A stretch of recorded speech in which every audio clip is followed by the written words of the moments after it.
with me to do a general clean on this bathroom and talk about some stuff. In one of my last videos, I talked about some red flags that I get from clients and some red flags that you should look out for when hiring a cleaner. But personally, I haven't had a lot of bad experiences from clients, so I actually get a lot more green flags. So I thought today we would talk about some of those. My favorite green flag is whenever a client tries to take care of me, whether it's offering me some food or just a bottle of water. Now, I don't like to eat at clients' houses, but I will take me a bottle of water. And another green flag that I love is whenever a client texts me later that day or the next day to let me know how good the house looks. I love that. And on this glass shower door today, I'm going to be using some BioClean. I've heard a lot about it, but I haven't tried it before. I got the bottle from Amazon for $20, so it wasn't the most affordable cleaning product, but overall it did really good, so I would definitely get it again. And a question that somebody had was, whenever you're hiring a cleaner for your own house, what things should you make sure to ask? And if I were hiring a new cleaner for my own house, there are a couple things that I would want to make sure of. Number one would be a good thorough rundown of their price list and their checklist, because a lot of cleaners like to do initial deep cleans before they take on any clients regularly. So I would want a good idea of what's going to be included in that and what's going to be included in the regular clean. And it's also important to have a really good understanding of their price list. That way you know very clearly what the clean is going to cost and there's not going to be any surprises for anybody. And another thing that can be helpful to ask is about a cleaner's policy, especially if you have pets or if there's going to be a lot of people in the home whenever they're cleaning. Every cleaner's different on this. Some people don't care, but it would be nice to know their policies just in case. And a couple other things that aren't really questions I would ask, but more so research I would do, is finding somebody's experience and maybe some reviews, because it would personally make me feel better to see that person's work and to see that people trust them in their homes too. And for this clean here, I'm just using some Barkeeper's Friend and Dawn dish soap on the sink and then some disinfecting wipes on the counter. And I have some clients that don't have a toilet bowl brush, so this is one of those clients where I bring one. So once I'm done wiping down these counters, I move over to the toilet, applying the product and grabbing my little brush.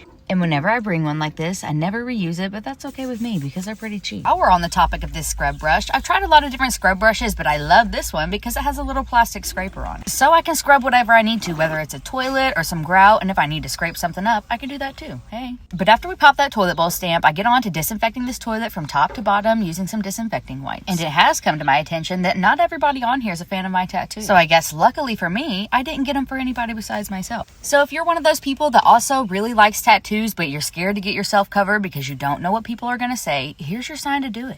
I mean, you guys already know this, but we only get one life, so you might as well spend it how you want to and look how you want to.